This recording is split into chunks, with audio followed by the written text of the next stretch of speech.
Hi, I'm Louise, and I'm going to be 34 this year. After finishing college, I got a job at a big company that many people know about. They paid me a good amount of money, especially for someone new to the job. But it meant I had to travel a lot for work and often had to do extra hours, even on holidays. It was tough, but I liked feeling like I was doing something important. When I was 28, I got promoted to be in charge of a whole department, which was pretty cool, especially since it's not common for women to move up that quickly. About 4 years ago, I got married to my boyfriend, Brian. We'd been together for 2 years after meeting through a friend. I wasn't really thinking about getting into a relationship, but my friend thought it was a good idea to introduce us. I never really imagined myself getting married or having kids, but Brian was really keen on it. He said he wanted to get married soon and have kids before we got too old. I wasn't ready for that at all. I had just gotten promoted, and the idea of getting married and having kids felt too rushed. So whenever Brian brought it up, I told him we needed more time to know each other better, and that marriage meant thinking about more than just the two of us. Brian then suggested, okay, let's wait 2 years before getting married. By then, we'll really know each other, right? At first, I didn't think we'd last that long. But surprisingly, we did end up dating for 2 years before tying the knot. Throughout our relationship, Brian was loyal, didn't have any gambling habits, and always treated me kindly and sincerely. I admired his strong work ethic and how he always put effort into everything he did. But there was one thing that bothered me a bit: his big ego. Whenever someone at work, especially a senior, pointed out his mistakes, he'd come home ranting about how he didn't need to be told what to do and that he always thought his way was the best. Listening to him, it was obvious that he was being criticized for his errors, but it seemed like he couldn't handle being corrected, whether it came from a superior or not. When we decided to have a dinner with both our families to celebrate, Brian chose a really expensive restaurant that cost over $200 per person. He then asked me to split the bill with him because it was so pricey. I suggested going somewhere cheaper, but Brian insisted, saying it was important to make a good impression. I felt frustrated because it seemed like he was worried people would think he was cheap if we went somewhere less fancy. I thought to myself, if he's worried about that, he should pay for it all himself. But Brian explained that his salary couldn't cover the whole bill for 8 people, maybe just 3 at most. So he asked me to cover the remaining 5, meaning I had to pay more than half. It didn't seem fair to me, especially since we were both bringing 4 people from each of our families, totaling 8. Brian wanted us to go to a restaurant that's expensive, but he couldn't even cover his own family's part of the bill. I wasn't happy when Brian suggested the expensive dinner plan, and I was even more confused when he announced to everyone at the dinner that he would pay for everything. Although I had doubts, everyone seemed pleased, so I decided to go along with it and let him take charge. But looking back, I think I might have made a mistake. I regret not reconsidering my marriage to Brian, who was so full of himself. After we got married, his behavior towards me changed completely. He started talking down to me all the time. Before we tied the knot, he promised to help with household chores since I was busy with work. But once we were married, he said things like, "What will people think if they see a man doing laundry? That's a woman's job. I work hard outside, so I deserve to relax at home." He never lifted a finger to help, no matter how busy I was. His attitude annoyed me, but I could handle doing the housework. What really bothered me was that Brian was sending all his money to his parents. Even though they were farmers and struggling to make ends meet, it seemed like Brian was their sole financial support. Within 6 months of getting married, he stopped contributing any money to our household expenses and gave everything to his parents. I once told Brian, it's not fair for me to cover all our living expenses with my salary alone. But he argued back, saying, "How can you say that when my family needs help? They're your family too. Plus, you make more money than me, so you should be fine." He didn't listen to my concerns. When he talked to his parents on the phone, he'd reassure them, saying, "Don't worry, I'm taking care of everything with my salary. I won't let Louise interfere." But the truth was, he was giving them all his money. He had nothing left for himself and started asking me for pocket money, saying, "Can you give me about $200? I can't even afford lunch." I reached a breaking point and suggested, let's set a monthly limit on how much we send to your parents. You need to figure out how to cover your own expenses. Brian would agree, but he kept sending all his salary to his parents. That was something I couldn't tolerate anymore. One day, I had to go on a business trip for about 2 weeks. From Brian, I have what?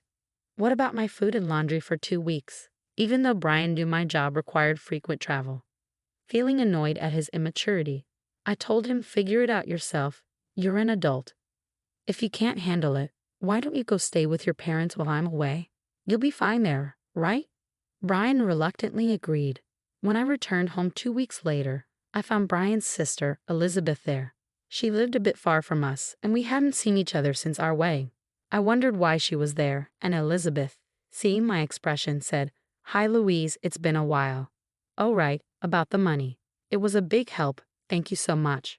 She smiled brightly, saying things that didn't make sense to me.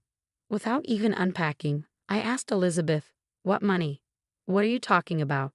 She replied without hesitation, "Huh. Brian said that since you had some savings, he'd give me money for my business startup. He'd assured me not to worry because you had at least $1 million. I was completely baffled. Just then, Brian walked in, holding my bank passbook and seal. When he saw my expression, he said, "Oh, welcome back. Perfect timing.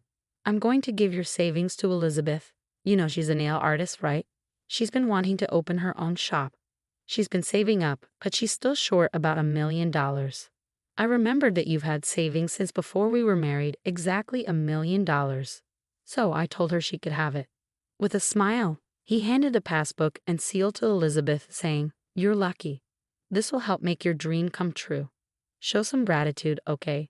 I couldn't hold back anymore. I snapped, "What are you talking about? That's my money. Why are you deciding this on your own? I could understand if you said you'd lend it. We'd need a legal agreement and a plan to pay it back, right? You can't just give away someone else's savings without any discussion." I grabbed the passbook and seal back from Elizabeth. Ryan looked at me and said, "What? We're family, aren't we?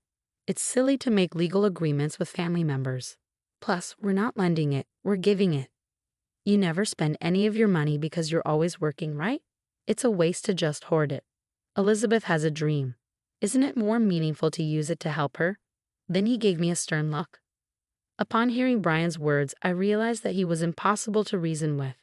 I felt like continuing the conversation was pointless. But then Brian dropped a bombshell.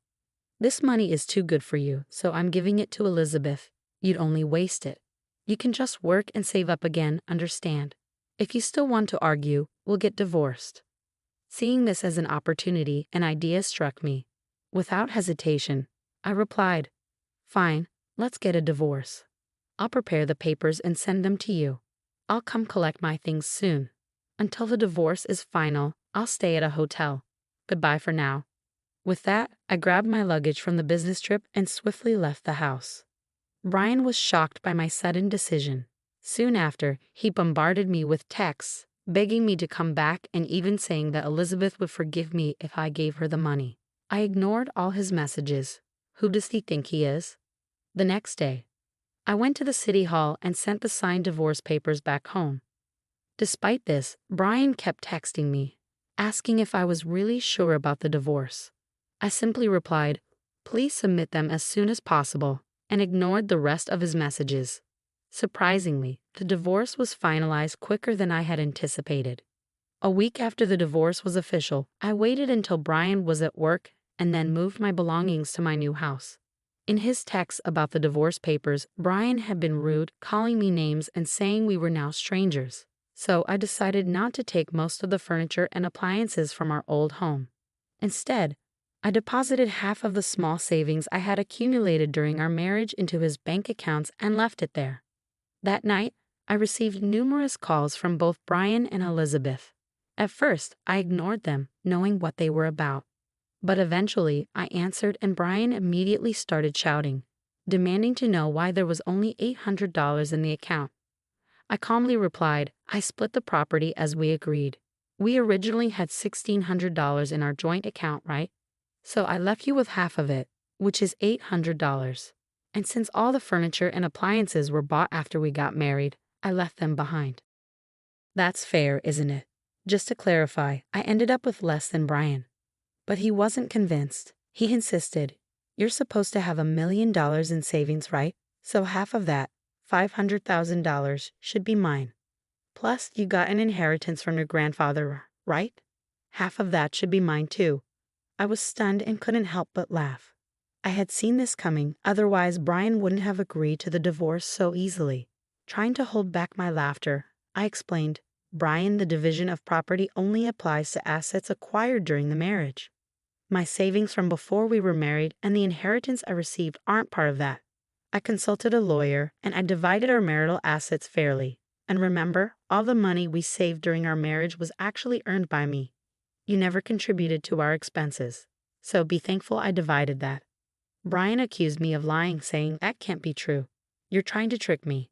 Give me what's rightfully mine, or I'll sue you. He yelled desperately, but I remained calm and replied, if you want to sue me, go ahead. I've been fair and I haven't deceived you. I'm not afraid of being sued. Hearing this, Brian panicked and said, wait, let's forget the divorce. I was wrong. Please come back to me. He completely changed his tune and begged for reconciliation. I responded firmly, the divorce is finalized and I have no intention of reconsidering. This is serious. Then I informed him, if you plan on staying in our old place, you'll have to cover the rent yourself. It's about $1,800 per month, which you probably didn't realize because you've never paid it. Brian weakly admitted, I can't afford that. If he can't pay, then it's his problem. After that, it seems Brian moved back in with his parents because he couldn't afford the rent. Unable to cover the moving costs, Brian sold the furniture and appliances I left behind. His parents thought Brian was making good money and welcomed him back, thinking it would make their lives easier. But without my income, Brian couldn't support them as much as before. And it seems he's struggling to adjust to living there. It seems Elizabeth's plans for her business were affected since she couldn't access any of my savings. She had to stop her preparations, causing her a lot of frustration. Brian also faced difficulties from Elizabeth, but that's not my concern anymore. I'm concentrating on my work and enjoying living independently. I've had my fill of marriage. Brian still sends messages, expressing his desire to reconcile. But I ignore them completely. It's almost amusing to hear him update me on his situation from time to time, so I've let it slide. However, I'm planning to block him soon.